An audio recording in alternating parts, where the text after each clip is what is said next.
សួស្តីអ្នកនរគ្នាថ្ងៃនេះដែរខ្ញុំមកលេង Minecraft ទៀតហើយថ្ងៃនេះគឺយើងមកលេង server មួយដែលមានឈ្មោះថាអង្គរ SMP ហ្នឹងហើយអ្នកនរគ្នាserver ហ្នឹងគឺយើងអត់អាចវាយគ្នាយើងអាច PVP បានទេហើយក៏យើងអាចរត់តែគ្នាបានដែរហើយឥឡូវគឺខ្ញុំកែសលេងហើយកម្មវិធីដែលខ្ញុំកែសលេងគឺ CapCut កម្មវិធី version ចាស់ហ្នឹងហើយបើសិនជាអ្នកនរគ្នាចង់ដឹងថា CapCut គេដល់នេះមិនversion ចាស់ហ្នឹងអញ្ចឹងចាំវីដេអូក្រោយខ្ញុំនឹងប្រាប់អ្នកនរគ្នាគឺថាវាអត់មានមុខងារប្រូហ្នឹងទេហើយឥឡូវយើងចូលក្នុងហ្គេមយើងវិញបើតែដល់ server អីទេខ្ញុំចូលអត់រួចដែលជា server មកខ្ញុំបង្កើតនឹងคลิกបាននេះចុច delete មកហើយតាមមកចុចវាថា add server ដើម្បីចូលទៅក្នុង server អង្គរ SMP ហើយ IP និង port ចាំខ្ញុំដាក់នៅក្នុង description បើសិនជាអ្នកនរគ្នាចង់ដឹងថាគេលេងមិនខ្លះអ្នកនរគ្នាអាចចូលមើលបានហើយបើសិនជាអ្នកនរគ្នាអត់ចូលចិត្តការ PVP ការរត់ទេអ្នកនរគ្នាអាចចូលលេងបានហើយនេះគឺជា server អង្គរ SMP ឥឡូវយើងចូលមកយើងចាំតិចទៅហ្នឹងហើយសម្រាប់អ្នកលេងក្នុង Bedrock គឺអីទេប៉ុន្តែសម្រាប់អ្នកលេងក្នុង Java ដូចខ្ញុំយើងត្រូវ register សិនបានយើងលេងកើតឥឡូវយើងចាំតិចទៅ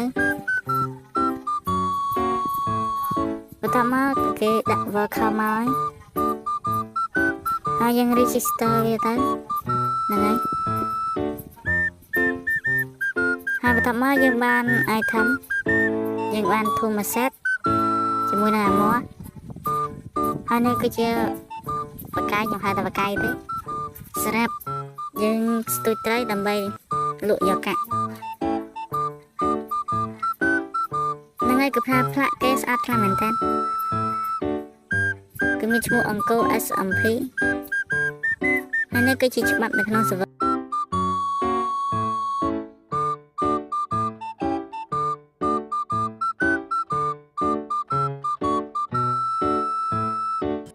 គឺគេហាមគ្រប់បែបយ៉ាងតែម្ដង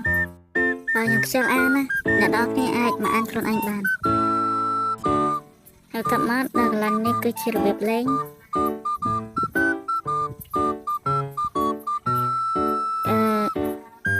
ហើយនេះកន្លែងនេះបើសិនជាយើងចេះលេងយើងអាចចូលបានប៉ុន្តែបើសិនជាយើងមិនចេះលេងទេគឺយើងអាចមើលផ្លាកនេះបានហើយនេះគឺជា item ដែលយើងអាចលក់បានគឺមានរ៉ែជាមួយនឹងស្ត្រីអីក៏បានដែរអត់ទៅពេជ្រស្លុតទេតើមកយើងដាក់មកខាងនេះគឺមាន sport ជាមួយនឹង Discord ហើយខ្ញុំមិនដឹងចូល Discord ដើម្បីអីទេឥ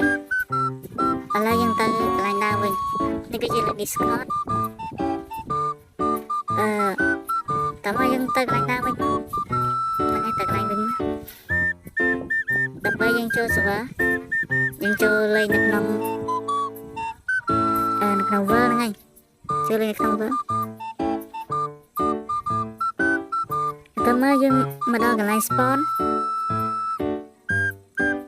ហើយនេះគឺជា rank store ដើម្បីយើងទិញហើយនេះគឺជា kit បើតាដឹង kit អីខ្លះទេខ្ញុំព្យាយាមคลิกវាណាប៉ុន្តែคลิกអត់បានហើយនេះក៏ចឹងដែរអត់ដឹងអត់ដឹងស្អីខ្លះទេហើយនេះគឺជាកន្លែងចូលលេងកន្លែងនេះគឺជាកន្លែង random teleport ហើយនេះគឺជា land spawn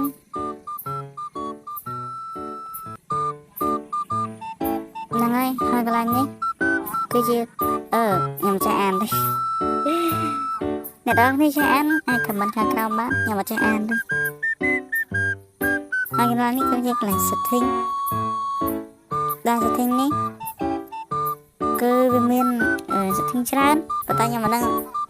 វាជំនួយអីខ្លះទេដោយសារខ្ញុំទៅចូលលេងអញ្ចឹង ហើយនេះគឺជាកន្លែងហេតុដែលកន្លែងហ្នឹងគឺមានខមមិនច្រើនអ្នកទាំងអស់គ្នាអាចមើលបានគេប្រាប់គ្រប់រឿងហ្មង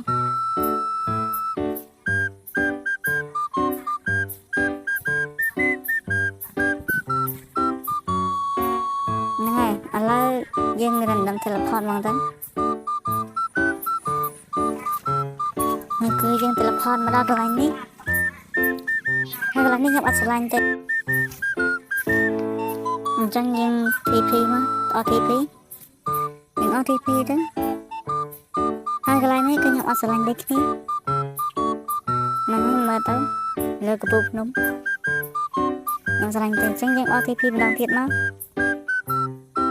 ហើយក្នុង server នេះ OTP ម្ដងក៏បានដែរអត់ដូចនៅក្នុង Master ទេហ្នឹងហើយហើយកន្លែងនេះក៏ខ្ញុំអត់ឆ្លាញ់ដូចគ្នាថាមានភ្នំព័ទ្ធជុំវិញខ្សែ clear ហើយយក OTP ម្ដងទៀតមកគឺយើងមកដល់កន្លែងនេះហើយកន្លែងនេះខ្ញុំឆ្លាញ់ហ្នឹងហើយខ្ញុំឆ្លាញ់កន្លែងអញ្ចឹងយើងខ្លាំងវាមកណាឡែន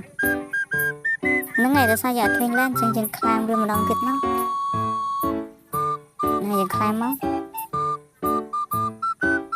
ដោយសារសម្រាប់ខ្ញុំ slow អញ្ចឹងទៅអត់ឃើញឡើងមកទេចាំមើលតិចទៀតនេះគឺជាឡើង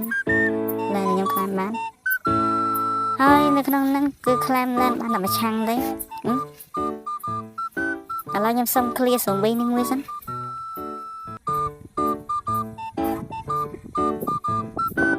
វាយមកវាយអត់ត្រូវចិត្តអត់ជាង100រត់ភាសាខ្ញុំអត់សូវចេះ PVP ចឹងទៅខ្ញុំវាយគ្រាន់តែវាយzombieក៏បានអត់ដែរចាំមានអីទេមានរត់